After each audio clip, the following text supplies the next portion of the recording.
Hello and welcome to another episode of Indian. Hola y bienvenidos a otro episodio de India y la Izquierda Global. Si eres nuevo en el programa, no olvides suscribirte. También puedes considerar hacerte miembro de YouTube, apoyar en Patreon o donar una pequeña cantidad usando el enlace en la caja de descripción. Pero como mínimo, mira el programa, dale a me gusta, compártelo y comenta. Sin más preámbulos, déjame dar la bienvenida a nuestro invitado de esta noche, Carlos Martínez. Carlos es escritor y músico. Es autor de El Este sigue siendo rojo, el socialismo chino en el siglo XXI. También es coeditor de Amigos de la China Socialista. Carlos, bienvenido a India y la Izquierda Global. Carlos, welcome to Indian Global Left. Hola Mudiar Jyotishman, encantado de estar contigo.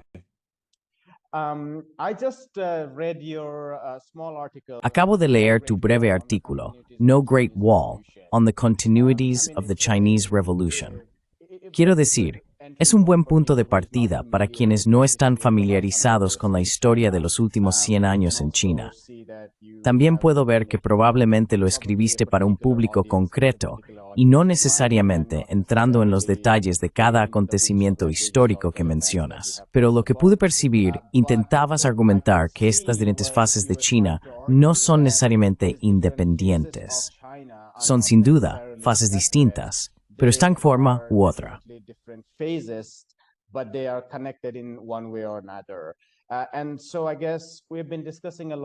Supongo que hemos estado hablando mucho en esta plataforma sobre el éxito de China y más fundamentalmente sobre los milagros económicos que ha experimentado en los últimos 40 o 50 años. A veces nos dejamos llevar en nuestras discusiones sobre ciencia y tecnología o sobre indicadores económicos generales y no llegamos a responder por qué todo eso está, en última instancia, vinculado al socialismo. Dado que has escrito tanto sobre China y has sostenido que todo esto está relacionado con el socialismo, ¿podrías contarnos cuáles son para ti los logros más destacados de China y cómo se relacionan con el socialismo? Ese sería un buen punto de partida.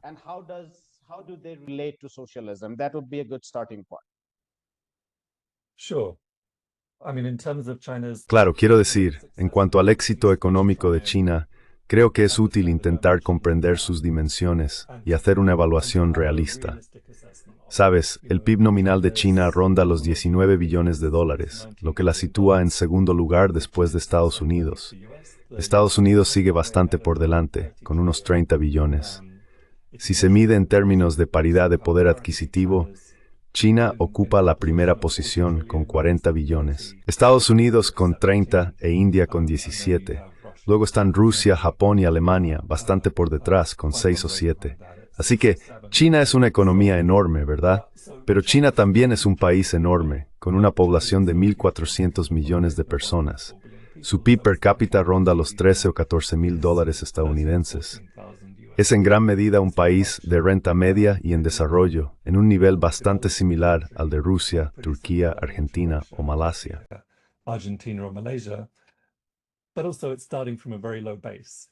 Pero también está partiendo de una base muy baja, así que no quiero restar importancia a los logros de China.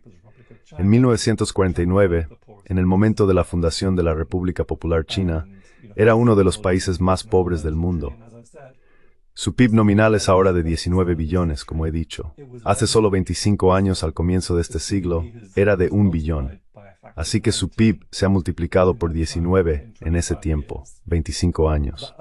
En el año 2000, el tamaño de la economía estadounidense era 10 veces el de China. Ahora es solo unas 1,5 veces mayor. Así que se puede ver que China está alcanzando a Estados Unidos y sigue una trayectoria ascendente muy fuerte. Más allá del PIB, y creo que el PIB es una medida bastante limitada del éxito económico, lo más importante es la esperanza de vida media. More important is to look at average life expectancy. The Chinese authorities just announced that Las autoridades chinas acaban de anunciar que su esperanza de vida media ha superado los 79 años, acercándose a los 80, lo que la situaría en un grupo bastante exclusivo de países capitalistas muy avanzados. 79 está a la par de otros países desarrollados. Es comparable con los países de renta alta. Es superior a la de Estados Unidos. Y Estados Unidos se ha mantenido estancado en la franja alta de los 70 durante los últimos 20 años. Así que ya sabes, es un logro impresionante. Los indicadores sociales están mejorando en todos los aspectos. Cada vez más, China cuenta con un sistema educativo de nivel mundial. Cada vez más, China dispone de un sistema sanitario de nivel mundial. En cuanto a su IDH, su índice de desarrollo humano, de medir por experiencia de vida y medicina y en international affairs. Per capita GDP and education levels, China is the only country since they started measuring it. China es el único país que desde que se empezó a medir ha pasado de un nivel bajo a un nivel alto. Así que de alguna manera ha saltado por encima del nivel intermedio. La gente sabe más o menos lo que China ha logrado en términos de pobreza y privación. Según las cifras del Banco Mundial, sacaron a 800 millones de personas de la pobreza extrema. Erradicaron la pobreza extrema hace unos años. Y conviene recordarnos qué significa realmente eso. Porque es Viví con menes ahora día. Ahora bien, la definición de China incluye esto. Now, China's definition includes that, but according to the Chinese definition, to be out of extreme... Pero según la definición china, salir de la pobreza extrema no solo significa alcanzar ese umbral de ingresos, sino también tener garantizada una dieta decente y nutritiva, comida en la mesa, una vivienda digna garantizada, un techo sobre la cabeza, ropa adecuada, agua limpia canalizada en el hogar, energía moderna en casa y acceso universal a la educación y la sanidad. Así, tus hijos van a la escuela y si te enfermas, ves a un médico. Que China haya logrado eso para 1.400 millones de personas con todas esas garantías cumplidas es algo extraordinario. Estás viendo Indian Global Left. Your channel is Indian Global Left. You're from an Indian background. Tienes un origen indio. Mi padre también era indio. He estado en la India muchas veces y tengo mucha familia allí. Sabes, si eres un aldeano en la India y tienes esas garantías cubiertas, que tienes comida en la mesa, un techo sobre tu cabeza, tus hijos van a la escuela, puedes ver a un médico y no tienes deudas ni estás atrapado en servidumbre por deudas, entonces, según cualquier evaluación normal, eres más o menos de clase media. Así que es un logro realmente notable. Y como país en desarrollo, China está claramente haciéndolo extremadamente bien y ha logrado avances sin precedentes.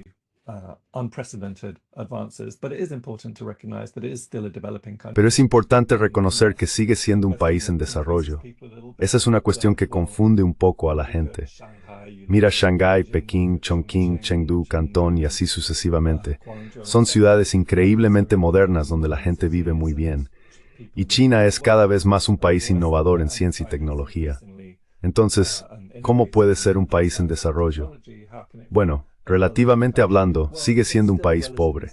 Si el ingreso medio per cápita en Estados Unidos ronda los 60,000, el de China es algo así como, bueno, quizá mucho más afford you. Maybe much more now. Quizás la última que lo comprobé eran 7.900. Right. Which is Claro, lo cual es muy alto. Obviamente eso se ve contrarrestado por una desigualdad ridícula, pero ya sabes, el de China es solo de 13,000 o 14,000. Y en el sistema global de intercambio desigual, China sigue participando plenamente en ese sistema como un país subordinado, ¿verdad? Sí, China exporta algo de capital, pero no lo hace con la intención de extraer plusvalía de las clases trabajadoras occidentales. Es la víctima de esa relación. Decenas de millones de trabajadores chinos están empleados por empresas occidentales o por empresas vinculadas a cadenas de valor globales dirigidas por Occidente y reciben salarios muy bajos. Ya sabes, son claramente proletarios en un sistema capitalista globalizado.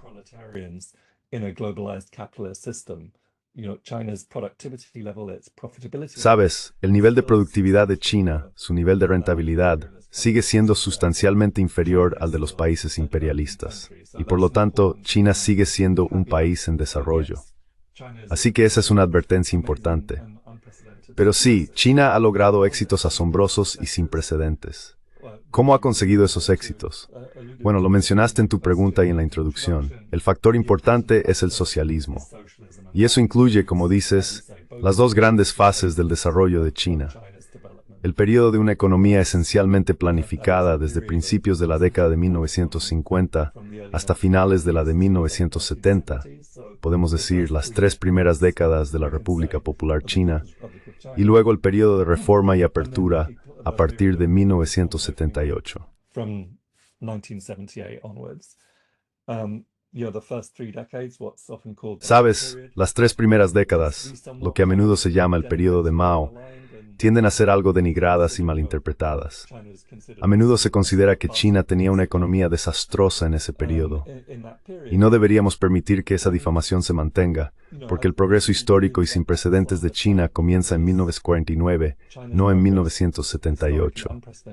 El feudalismo fue desmantelado, lo cual fue un logro histórico. Se llevó a cabo una reforma agraria.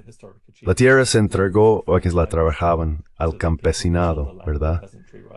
Se puso fin a la opresión más brutal de las mujeres que había en China durante siglos y siglos. Hubo una campaña masiva de alfabetización. There was a mass literacy campaign. Healthcare was rolled out to the countryside for the first time. La atención sanitaria se extendió por primera vez al campo. La educación se extendió por primera vez al campo. Y el campo era donde vivía el 90% de la población. Se construyó una base industrial. La esperanza de vida prácticamente se duplicó. Creo que la esperanza de vida rondaba los 35 años en el momento de la fundación de la República Popular China. Cuando Mao murió, era de unos 67 años. Así que, por cada año que Mao fue el máximo dirigente de la República Popular China, la esperanza de vida media aumentó en poco más de un año. La población se duplicó. Sabes, la población había permanecido estable, entre 400 y 500 millones durante unos 100 años antes de 1949. En los 30 años siguientes la población se duplicó, y el hambre pasó a ser cosa del pasado. Famine became a thing of the past. Famine had plagued China for centuries and Sabes, centuries. la hambruna había asolado China durante siglos y siglos. Después de 1960-1961, ya no hubo más hambrunas en China, lo cual era un problema muy importante y serio que resolver, ¿verdad? Así que, ya sabes, muchas de estas cosas quizá no se reflejan en las cifras del PIB, pero claramente representan una transformación y una enorme mejora en la economía, al menos en lo que respecta a la gente común. Luego, desde finales de la década de 1970, se produjo la reforma y la apertura, que obviamente fue una gran innovación que respondía a los cambios en la economía global, la introducción de la automatización, la contenedorización, la digitalización, el nacimiento de las cadenas de valor globales, y también a nivel regional, el rápido desarrollo de Japón, Corea del Sur, la provincia de Taiwán, Hong Kong y Singapur. In Taiwan province, in Hong Kong, in Singapore. Reform also responded to some of the Y la reforma también respondió a algunos de los problemas emergentes en la economía nacional, un nivel de ineficiencia, un nivel de estancamiento, una falta de innovación, una falta de incentivos, un grado de atraso tecnológico. Así que se introdujo algo de capital privado, se introdujo cierto afán de lucro, se introdujeron algunos mecanismos de mercado, algo de inversión extranjera, y se produjo una liberalización limitada de los precios, junto con un enfoque en aprender de Occidente y desarrollar nuevas tecnologías y todo lo demás. Pero la cuestión es que seguía siendo socialismo, seguía siendo la clase trabajadora y sus aliados quienes estaban al mando. Los sectores estratégicos de la economía permanecieron bajo control estatal.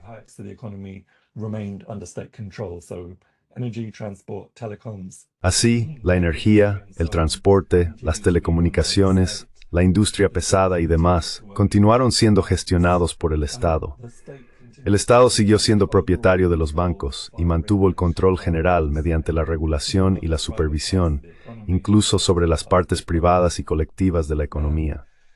Y el liderazgo chino fue muy insistente en mantenerse fiel a lo que Deng Xiaoping llamó los 4 principios cardinales: mantener el papel dirigente del Partido Comunista, mantener el gobierno de la clase trabajadora y el campesinado, mantener la adhesión al camino socialista y mantener la adhesión al marxismo-leninismo y al pensamiento de Mao Zedong.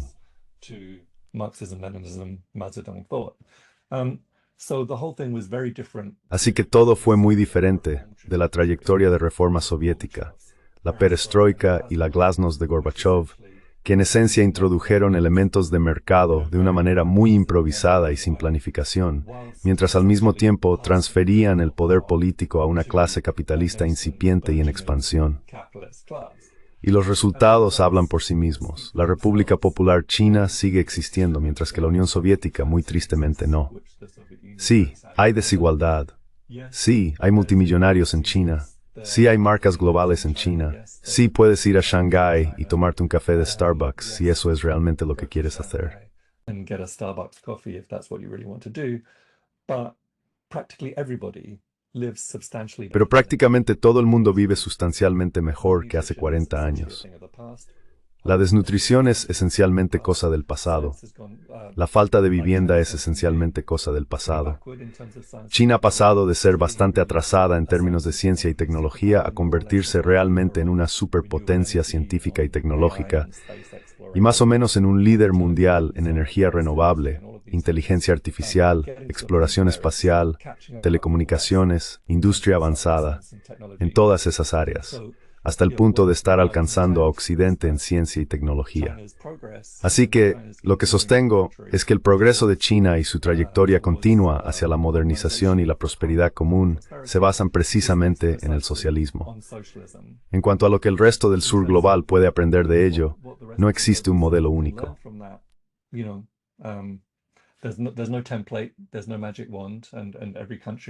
No existe una varita mágica, y cada país tiene que encontrar su propio camino. Pero creo que lo que China nos muestra es que es posible combinar el desarrollo económico con la erradicación de la pobreza, el progreso social, la protección del medio ambiente y una estrategia de política exterior pacífica. Nos demuestra que es posible salir del subdesarrollo. Sabes, Samir Amin describió a China como el único país verdaderamente emergente en el sentido de que es el único que pasa del subdesarrollo al desarrollo dentro de su propio marco, siguiendo su propio camino, sin el patrocinio de los países imperialistas, sin el patrocinio del sistema mundial imperialista liderado por Estados Unidos, manteniendo su soberanía. Ha permitido la entrada de capital extranjero, participa en las cadenas globales de valor, pero lo hace en sus propios términos.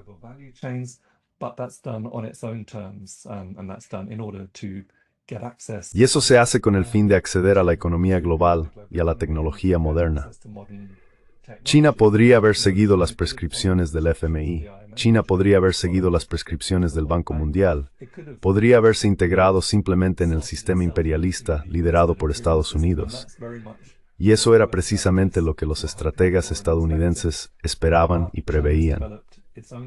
Pero China ha desarrollado su propio camino de modernización, su propio camino de desarrollo soberano, basado en la prosperidad común, en la afirmación de su soberanía y en el desarrollo de una civilización ecológica. No se basa en la dominación, el colonialismo, el imperialismo ni la guerra. Y basta con observar el historial pacífico de China a lo largo de sus 76 años de existencia para ver la diferencia en su proceso de modernización en comparación con el de Norteamérica o Europa Occidental.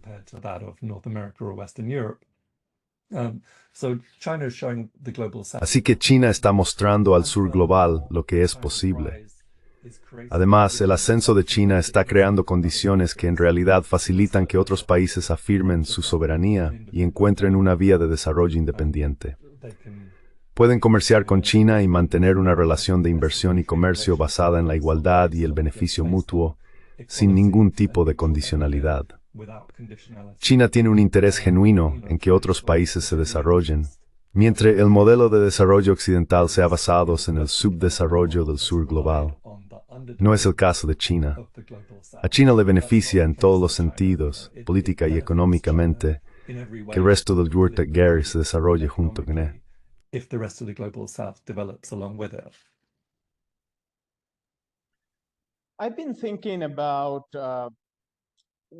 He estado pensando en ¿cuál es el futuro del socialismo? ¿Qué es el socialismo para el resto del mundo, aparte de China, Vietnam y Cuba, los estados y países socialistas existentes? Y en ese sentido, quizá podrías relacionarlo con, por supuesto, nos has dado algunos modelos para reflexionar sobre el socialismo chino, por qué son socialistas, pero ¿podrías contarnos un poco más sobre cuáles son los elementos del socialismo en sí? aparte del amplio éxito económico durante el periodo de reformas. Quiero decir, por supuesto, lo primero que viene a la mente es que la clase política es el Partido Comunista.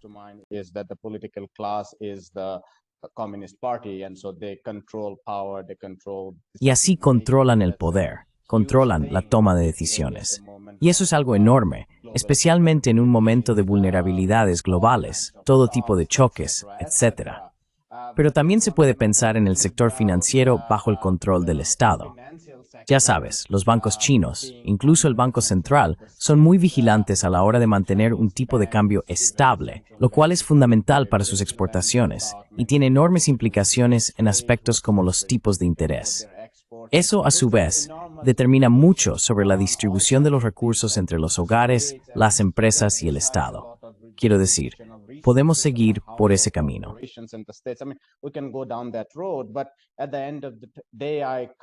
Pero al final del día, vuelvo una y otra vez a la misma pregunta. ¿Cuáles son las características esenciales dentro de la economía política china que la hacen socialista? Uno de los argumentos de Yuan Ang, por ejemplo, es que la eliminación total de la pobreza absoluta, o, digamos, la cifra de 800 millones, no ha surgido de un programa de alivio de la pobreza al estilo del FMI o del Banco Mundial. En su mayoría, ha resultado de lo que ella denominaría el método neoclásico de industrialización rápida, y en ese proceso el crecimiento simplemente despega. Solo recientemente, en la última década aproximadamente, han establecido un programa de alivio de la pobreza destinado a evitar la pobreza absoluta en el campo.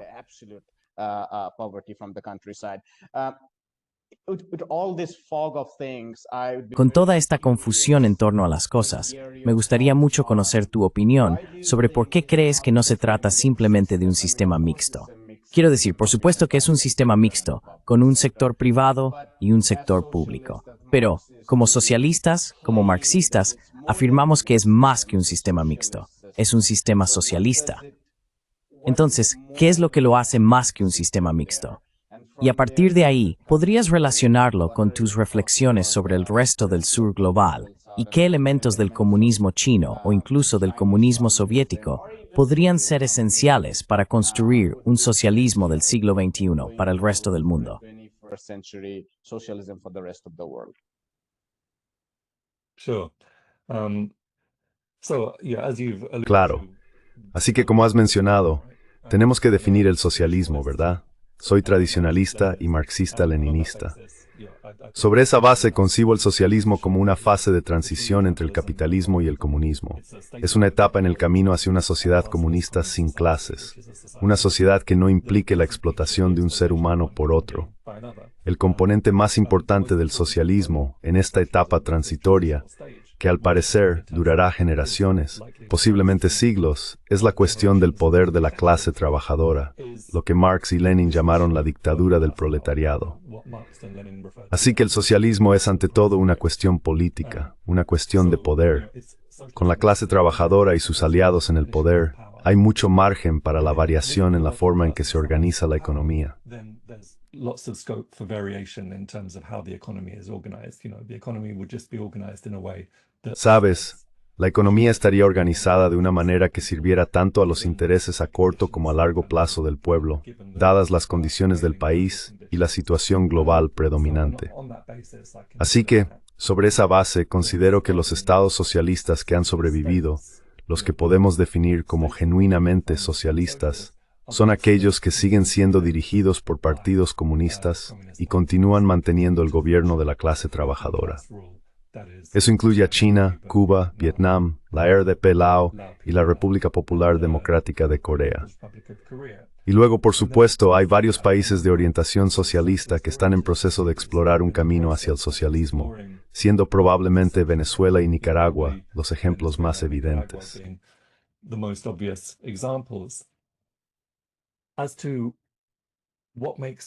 Entonces, ¿qué hace que China sea diferente del capitalismo o que no sea simplemente otro país capitalista?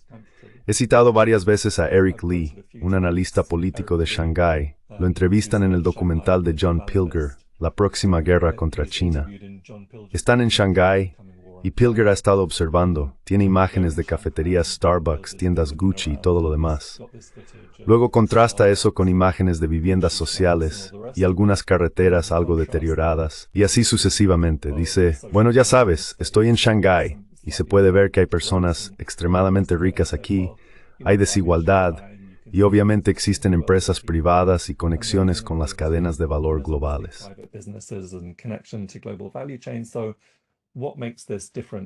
Entonces, ¿qué hace que esto sea diferente de un país capitalista? Eric Lee lo explica de forma muy sencilla. Dice, mira, sí, tenemos multimillonarios en China. Somos una economía de mercado próspera. Pero la diferencia entre nuestros multimillonarios y los multimillonarios de Estados Unidos es que en Estados Unidos los multimillonarios le dicen al gobierno lo que tiene que hacer, mientras que en China el gobierno les dice a los multimillonarios lo que tienen que hacer. Así que en esencia China tolera la riqueza, China tolera el capital privado, China tolera las grandes empresas, los grandes negocios, los multimillonarios, en la medida en que contribuyen a los objetivos generales de desarrollo del país. Así que sí, volvemos al punto que mencionábamos, lo fundamental es el poder de la clase trabajadora.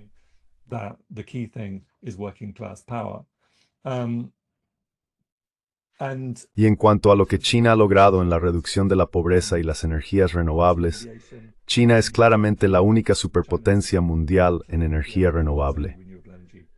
Creo que el año pasado China fue responsable de aproximadamente el 60% de toda la producción de energía solar y eólica. La inversión de China en innovación ha hecho que los precios mundiales de los materiales solares y de la energía solar bajen entre un 70 y un 80%, hasta el punto de que hoy en día, casi en cualquier lugar del mundo, si se elige construir una nueva central eléctrica, lo más rentable y eficiente es construir una de energía solar o eólica.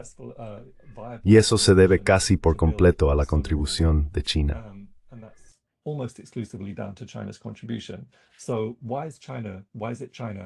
Entonces, ¿por qué es China y no otro país la que ha hecho esa contribución concreta y ha logrado lo que ha logrado? ¿Por qué es China y no otro país la que ha eliminado la pobreza extrema o resuelto problemas como la falta de vivienda? Eso debe estar relacionado con la naturaleza de clase de la sociedad china. Sabes, yo vivo en Gran Bretaña, que es un país rico, pero no tengo que caminar más de unos 30 metros desde mi apartamento para ver gente viviendo en la calle, para ver una pobreza realmente desesperada, el tipo de pobreza que simplemente no se ve en Pekín, o en Shanghái, o en Chongqing. Entonces, ¿por qué China ha logrado lo que ha logrado, y Gran Bretaña no, y Estados Unidos no, e India no, y Tailandia tampoco?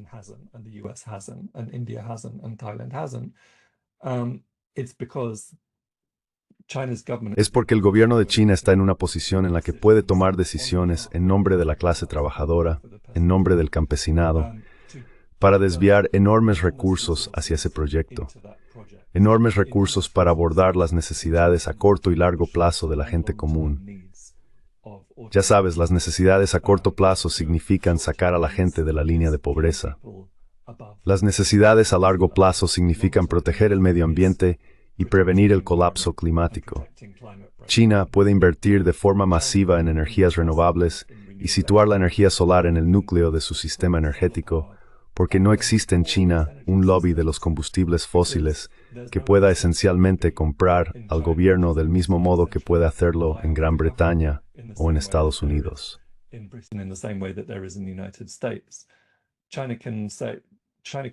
China puede construir trenes de alta velocidad que lleguen a Qinghai, al Tíbet, a Xinjiang, a Mongolia Interior, a Yunnan y ya sabes, al lejano oeste y al centro del país.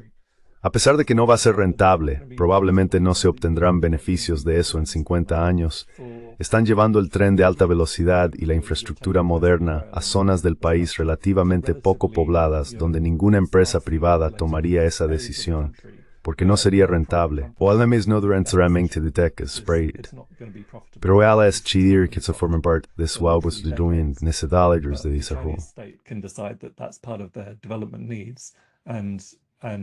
In order to Y para mejorar económicamente todo el país, y en particular las zonas más pobres, es necesario contar con una infraestructura nacional avanzada.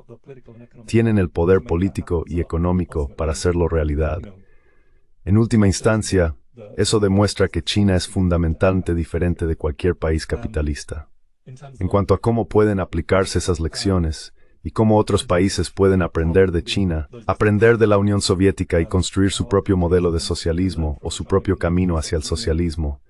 Ya sabes, el socialismo no es algo que sirva por igual para todos, y en última instancia cada país tiene que encontrar su propio camino.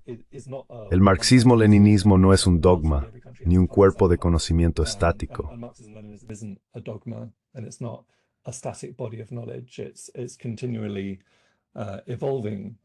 Está en continua evolución, y creo que China ha tenido un éxito particular al aplicar el socialismo y el marxismo a sus propias circunstancias nacionales específicas, así como a sus propias tradiciones y formas de pensar.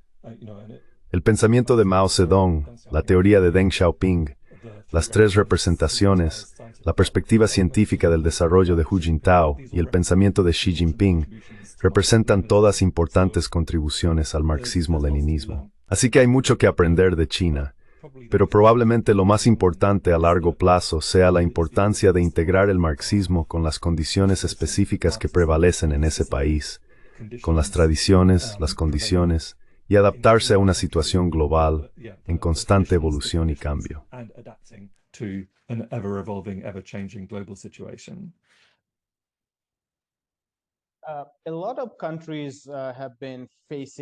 Muchos países están sufriendo ahora el peso de Occidente, y a medida que Estados Unidos se ha vuelto cada vez más desquiciado, o a medida que el imperialismo se ha vuelto cada vez más descarado, la burguesía de los países que antes se habían engañado pensando que eran amigos de Occidente, ha ido asumiendo, lenta y gradualmente, que el imperio no los considera aliados.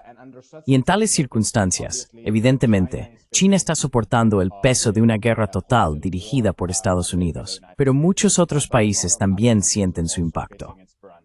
Un elemento esencial del socialismo en Vietnam, en la RPDC, en China y en la antigua Unión Soviética es la soberanía nacional y la lucha contra el imperialismo.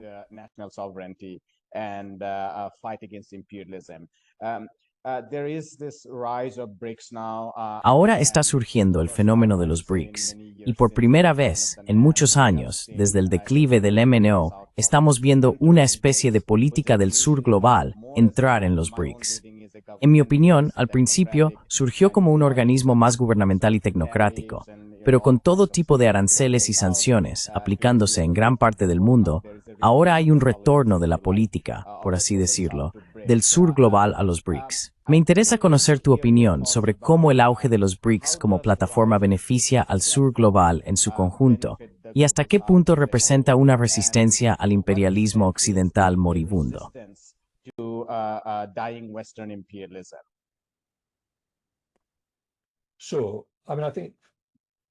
Claro, quiero decir, creo que los BRICS podrían definirse razonablemente como la forma organizativa central de un orden mundial multipolar emergente.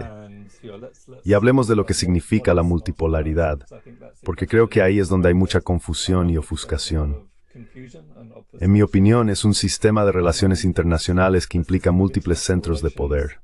Es decir, el fin de la dominación por parte de un país o de un grupo de países. Es un sistema en el que todos los países tienen voz en la gobernanza global, donde todos los países contribuyen a dar forma a las reglas del sistema internacional en cierta medida. Y no se trata simplemente de ajustes en las relaciones entre las grandes potencias. Incluye también el ascenso del sur global.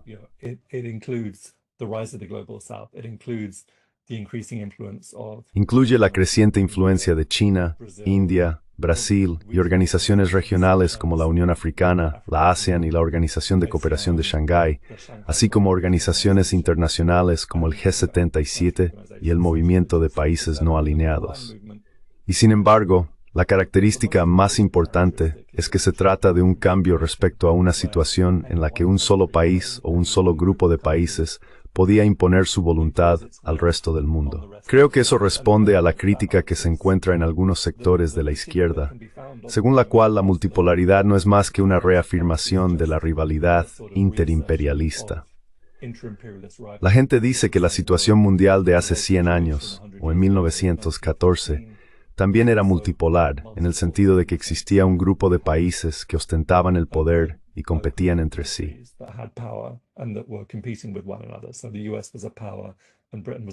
Así que Estados Unidos era una potencia, y Gran Bretaña era una potencia, y Francia, Alemania, Japón y Rusia eran potencias. Lo que sostengo es que eso era esencialmente una situación unipolar.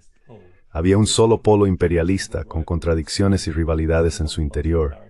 Así que la multipolaridad moderna significa que China, India, África, América Latina, el Caribe y el Pacífico tienen todos un lugar en la mesa. Esa situación socava de forma inherente el sistema mundial imperialista liderado por Estados Unidos y supone un desafío para el imperialismo occidental. Y por eso Occidente lo odia tanto. Si observas la situación mundial actual, gran parte de la estrategia global de Occidente consiste en intentar socavar y sabotear esta trayectoria multipolar.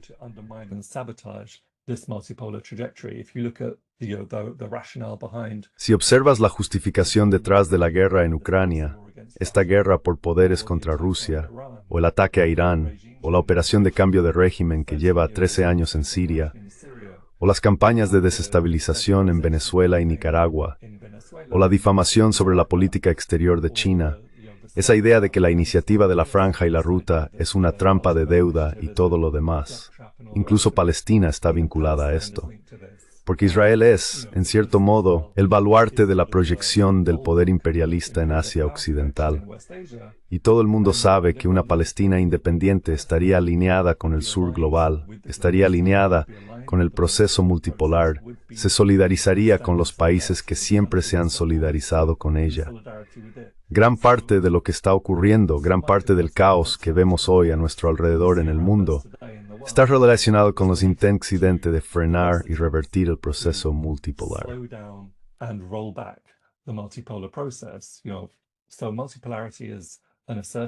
Así que la multipolaridad es una afirmación de soberanía, es un rechazo a la dominación, es un compromiso con la cooperación, es un compromiso con el desarrollo compartido, todas cosas que Occidente rechaza. El imperialismo moderno se basa en el intercambio desigual, en el subdesarrollo y en la facilitación de la explotación. Y los países imperialistas, para lograr esas cosas, deben mantener un monopolio sobre la tecnología moderna, el poder militar, el control del sistema financiero global, los derechos de propiedad intelectual y todo lo demás. Eso es lo que trata de imponer su extracción de valor Occidente del resto del mundo.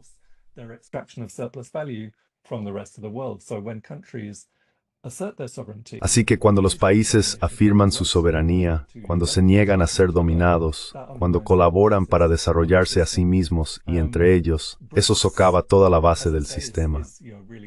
Los BRICS, como digo, son realmente el instrumento central y la organización principal de esta multipolaridad emergente.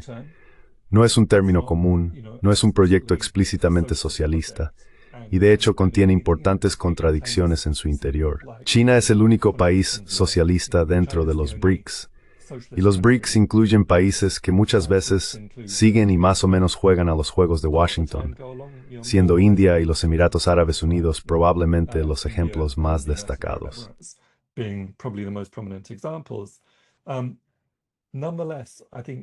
No obstante, creo que los BRICS y todo el proyecto multipolar reconocen que existe una comunidad de intereses entre todos los países no imperialistas, del mismo modo que lo hizo el movimiento de países no alineados, del mismo modo que lo hizo la conferencia de Bandung en 1955, al reconocer una comunidad entre los países del sur global, entre los países en desarrollo, entre los países no imperialistas.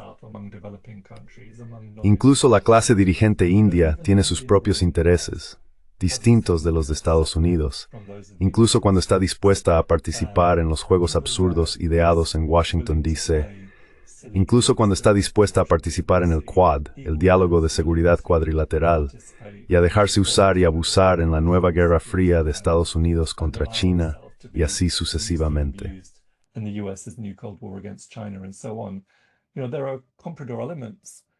Sabes, hay elementos compradores dentro de la burguesía india, pero también existe una burguesía nacional que tiene sus propios intereses independientes, los cuales, en última instancia, se beneficiarán de una afirmación de soberanía y de la cooperación con China, con el resto de los BRICS y con el resto del sur global. Y en ese sentido, es significativo que Narendra Modi haya asistido a la conferencia de la Organización de Cooperación de Shanghái en Tianjin hace un par de semanas, su primera visita a China desde 2018, y que haya algunas señales prometedoras de un acercamiento entre ambos países.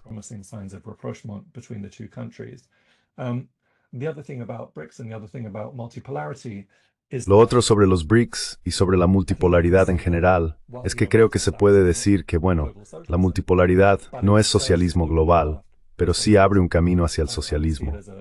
Consideraría la afirmación de soberanía que implica la multipolaridad como una condición necesaria, aunque no suficiente, para construir el socialismo. Una vez que un país tiene su soberanía, una vez que tiene el derecho a desarrollar su propio camino de modernización y desarrollo, sin presiones, sin interferencias, sin la amenaza de guerra, de cambio de régimen o de desestabilización por parte del mundo imperialista, entonces eso abre numerosas posibilidades para avanzar hacia el socialismo.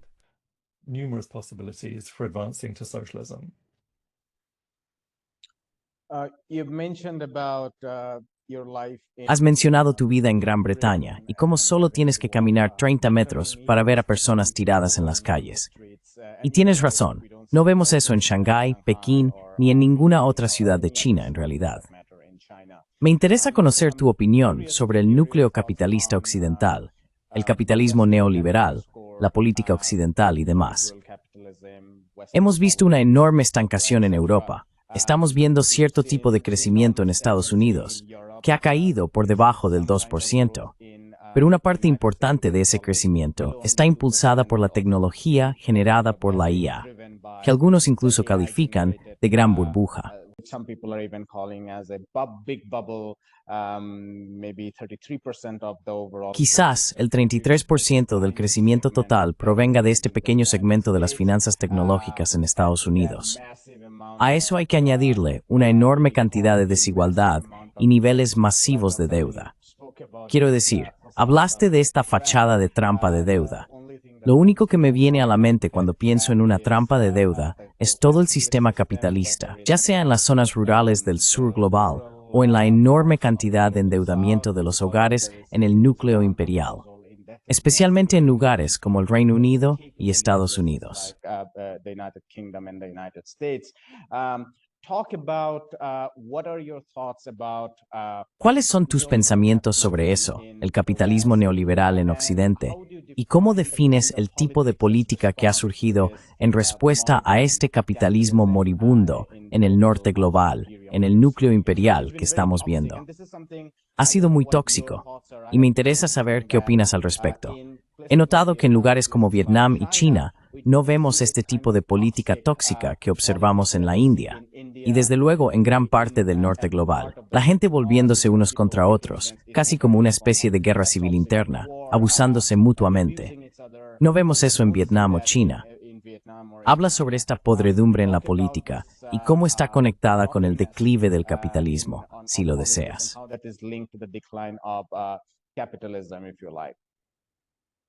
Sure. I mean, I definitely agree that Claro, quiero decir, estoy totalmente de acuerdo en que el imperialismo occidental y el neoliberalismo se encuentran en un estado de caos, crisis y declive, y en cierta medida lo han estado durante el último medio siglo, pero especialmente desde el colapso financiero de 2008. Los salarios reales en Norteamérica y Europa Occidental no han aumentado de forma significativa desde la década de 1970. Hay una desigualdad enorme y creciente y un desmantelamiento constante de los sistemas de bienestar social. Diría que la gente de mi generación espera que nuestros hijos, la próxima generación, tengan una calidad de vida inferior, lo que afecta al estado de ánimo social en general, y no es la dirección que esperábamos que tomaran las cosas en las últimas décadas.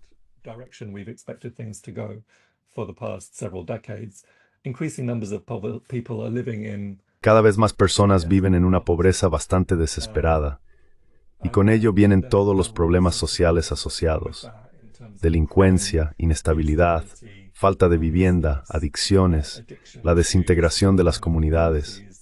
Y luego, ya sabes, los medios de comunicación y los políticos desvían la atención de la gente basándose en todo eso, recurriendo al racismo y la xenofobia. Por eso se ven fenómenos como el que tuvimos el fin de semana pasado en Londres, con una enorme manifestación de extrema derecha en Trafalgar Square que estaba a rebosar. Quiero decir, probablemente había unas 150,000 personas allí. Fue, con diferencia, la mayor manifestación de extrema derecha que jamás haya tenido lugar en Gran Bretaña. Y hay otras manifestaciones, como el éxito de políticos como Donald Trump o Nigel Farage.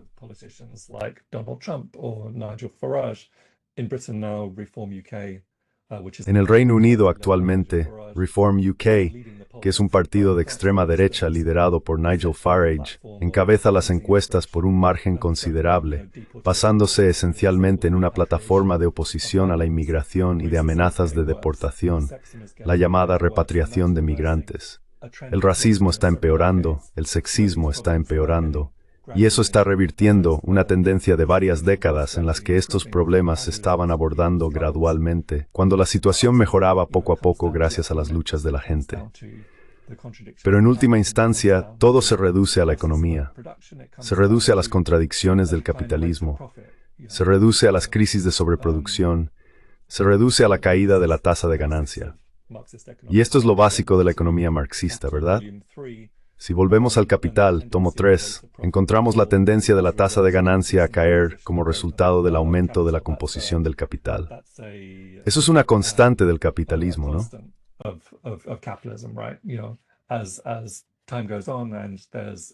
A medida que pasa el tiempo y la base tecnológica de la producción aumenta, cada unidad de producto representa cada vez menos trabajo humano, pero el valor lo crea el trabajo.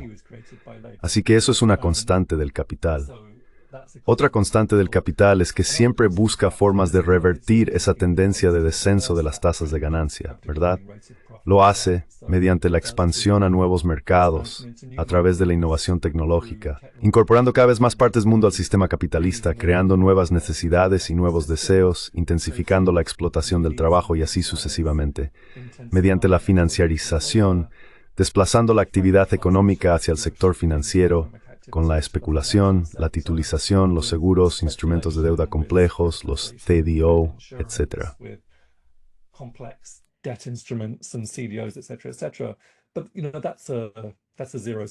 Pero eso es un juego de suma cero. No crea ningún valor nuevo, solo genera ganadores y perdedores.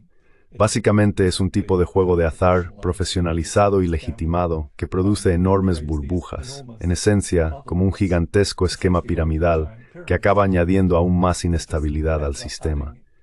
Y en cuanto a la intensificación de la explotación laboral y la expansión hacia nuevos mercados, esas opciones son cada vez más limitadas, precisamente por el auge del sur global y sobre todo por la aparición de China y esta trayectoria multipolar de la que acabábamos de hablar. Así que el resultado de todo eso es que las clases capitalistas occidentales están en serios apuros.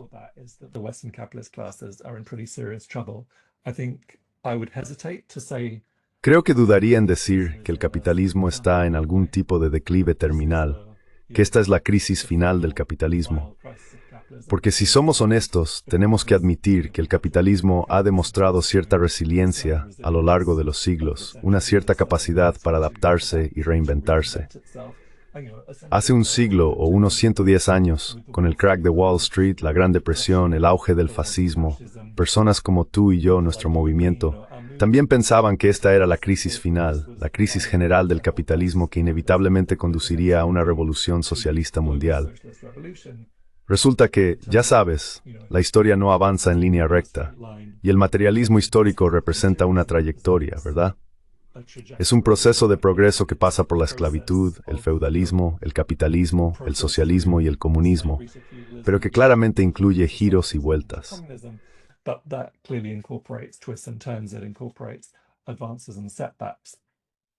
Incorpora avances y retrocesos. Y mientras tanto, ya sabes, es ciertamente cierto que Occidente está perdiendo su hegemonía económica.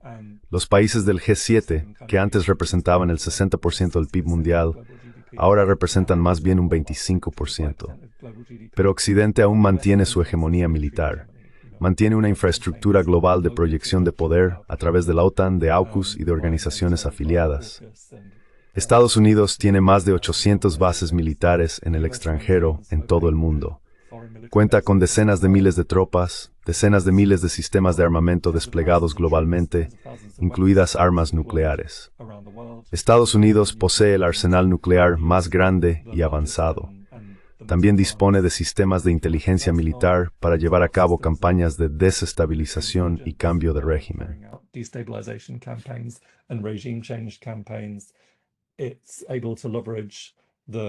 Es capaz de aprovechar el sistema del dólar y Wall Street y su dominio del orden financiero global. Es capaz de utilizar medios de coerción económica, sanciones unilaterales, y todo esto se está aplicando para proteger los intereses económicos de Estados Unidos y sus aliados, y para impedir la aparición de un sistema de relaciones internacionales más democrático, más igualitario y más pacífico. Así que, en ese sentido, es muy posible que no vayamos a obtener ningún respiro de este sistema durante bastante tiempo. De hecho, diría que estamos entrando en una fase muy peligrosa y muy impredecible, caracterizada por la amenaza constante de una tercera guerra mundial librada por potencias nucleares, la amenaza constante del colapso climático y la posibilidad de superar diversos puntos de inflexión medioambientales, y la amenaza constante de pandemias y de la resistencia a los antimicrobianos.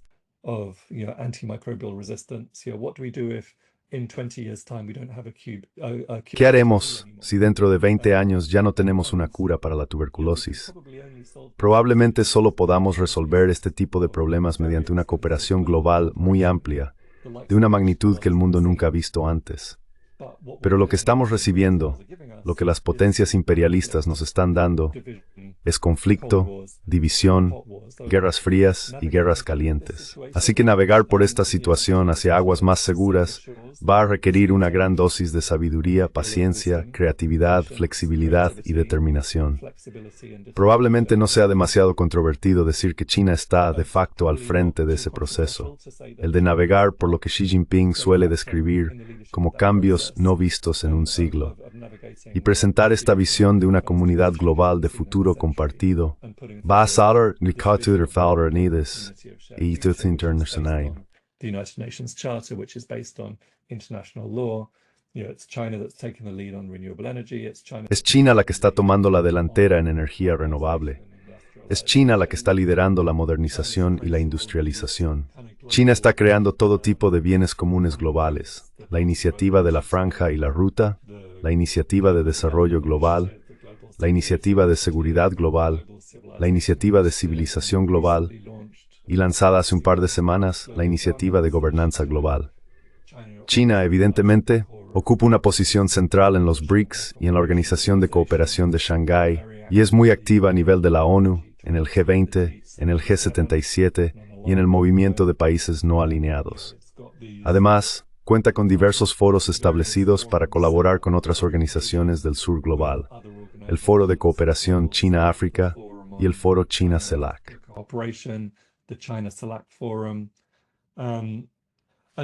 Y ya sabes, se podía ver esa unidad emergente en exhibición en Pekín hace un par de semanas, el 3 de septiembre. Con motivo del 80º aniversario de la victoria de China en la guerra de resistencia contra la ocupación japonesa y del fin de la guerra antifascista mundial, estaban presentes los jefes de Estado de todos los países socialistas, los 5, China, Cuba, la RPDC, Vietnam y Laos, todos reunidos en el mismo lugar. Es literalmente la primera vez en décadas que eso ocurre, posiblemente desde antes del estallido de ruptura sino-soviética. Puede que haya sido en la Conferencia Mundial de Partidos de 1957. No lo he comprobado.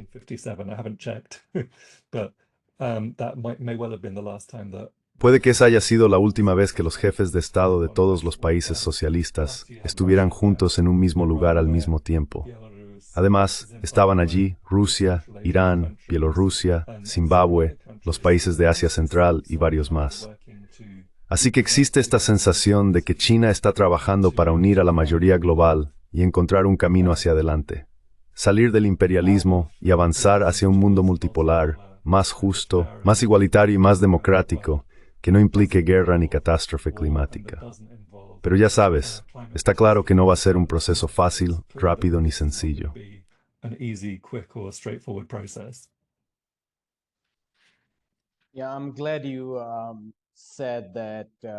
Sí, me alegra que hayas dicho eso. ¿Advertirías contra la idea de ver el declive de Occidente como una especie de declive terminal, como si estuviéramos al borde de un cambio revolucionario? Porque creo que este declive va a ser largo, a menos que ocurran acontecimientos que no podamos prever. Como dijiste, la hegemonía militar, el poder militar de Occidente sigue vigente. Quiero decir, claro, China puede exhibir un conjunto espectacular de armamento y sin duda podría darle un buen golpe a Estados Unidos en su propio territorio. Pero si lo miramos a escala global, si observamos el sur global en su conjunto, seguimos viendo cómo Occidente sigue golpeando a los países que no le gustan.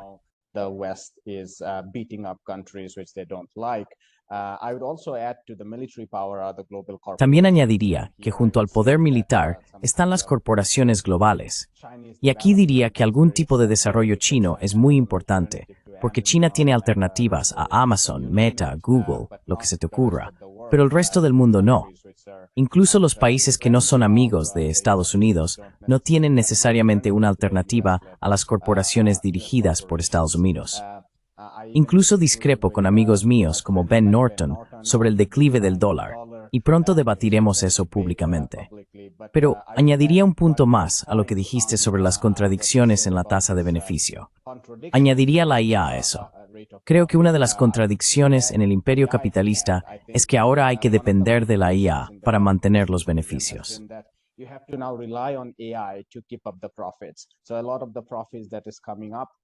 Así que gran parte de los beneficios que están surgiendo en la alta tecnología provienen o bien de despedir trabajadores y sustituirlos por IA, o bien de esta enorme manía de que el futuro está representado por la IA. Así que el dinero sigue fluyendo, incluso si se trata de una burbuja. Y lo que eso significa es que este tipo de contradicción de burbuja, intentar mantener altos los beneficios en un momento en que los beneficios se están reduciendo en otras áreas, también está conduciendo a una guerra de clases intensificada. Porque por un lado, hay que depender de la IA, pero depender de ella implica un enorme despido de trabajadores, inflando de hecho el subempleo.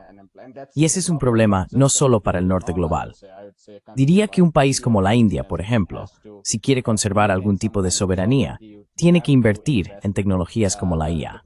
Pero por otro lado, cuanto más invierte en IA, peor se vuelve el problema del subempleo.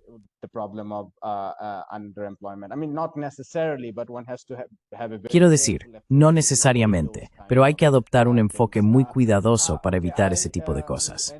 Bien, lo dejaré aquí. Hemos cubierto más o menos todo, pero quiero que termines contándonos un poco sobre Friends of Socialist China, ya que es difícil encontrar información real y fiable sobre China, dada la guerra informativa. Así que concluye contándonos un poco sobre la plataforma y qué tipo de trabajo puede esperar la gente allí.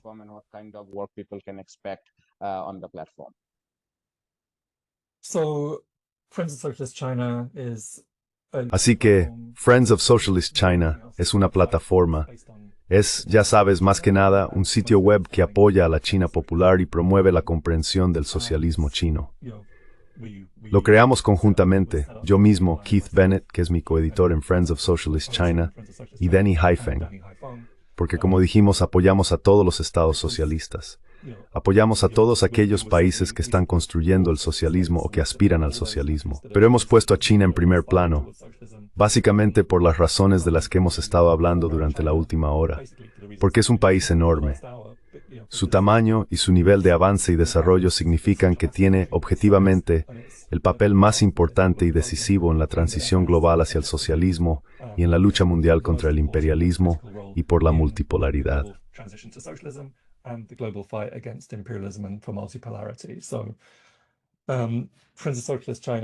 Amigos de la China socialista, en nuestro sitio web publicamos de media probablemente 10 o 12 artículos a la semana. Algunos son textos originales, Otros se vuelven a publicar de diversas fuentes, pero siempre editados por nosotros y siempre con introducciones nuestras. Organizamos eventos periódicos, tanto presenciales aquí en Londres como cada vez más a lo largo del último año, a través de un comité de amigos de la China socialista en Estados Unidos, que ha estado organizando actos en lugares como Boston, Nueva York y Portland.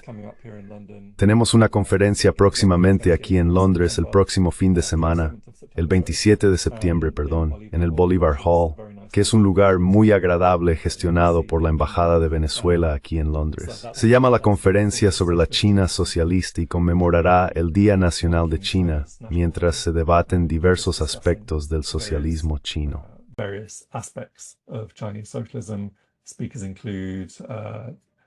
Entre los ponentes se encuentran Jenny Clegg, Mick Wallace, el ex miembro del Parlamento Europeo, George Galloway, el ex miembro del Parlamento Británico y varios otros. Tendremos contribuciones en vídeo de Chang Weiwei y Li Jingjing, así que debería ser un evento muy interesante.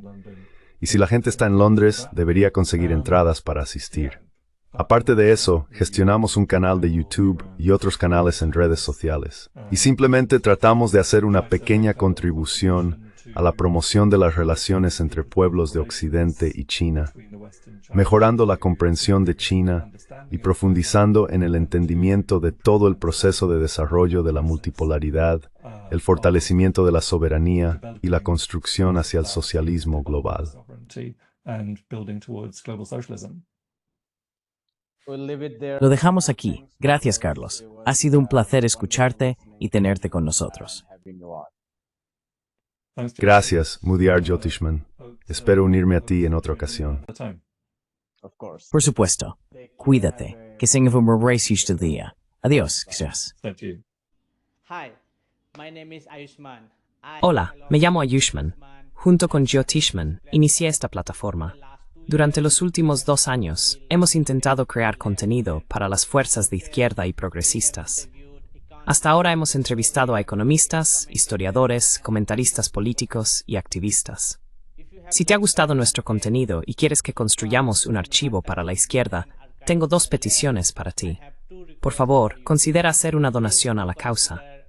El enlace está en la descripción de abajo. Y si no puedes hacerlo, no te sientas mal. Siempre puedes dar me gusta a nuestros videos y compartirlos con tus camaradas. Por último, no olvides pulsar el botón de suscribirte. Don't forget to hit the subscribe button.